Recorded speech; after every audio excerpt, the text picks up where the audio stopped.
வந்துட்டாயா?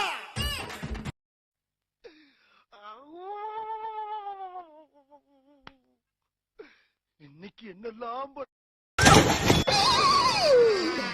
ஐயோ போச்சே. என்ன பொழப்பு நம்ம வாழ்க்கை எதை நோக்கி பயணமா போய்கிட்டு இருக்குன்னே தெரியலையே. அவனை சொல்லி நிறுத்துங்களேன்டா. அவன் நிறுத்துற அந்த லூசுக்கு மட்டும் வந்துட்டே இருக்கான் போடுறா. வர்ற நிறுத்துற அவனை.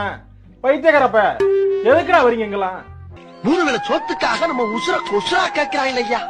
நம்ம உசுறு இவங்களுக்கு அவ்வளவு சீப்பா போச்சு. டேய் டேய் என் மூளை கட்டப்பல, என் முட்டாப்பல, என் மக்கட்ட டேய் ஒன்னாலடா போடா, அப்படி போடா. ஒரு மனுஷன் எதையாவது பண்ணி முன்னுக்கு வரலாம்னு பார்த்தான். கால் வைக்கிற இடமெல்லாம் கண்ணி விடி வைக்கிறாங்களே.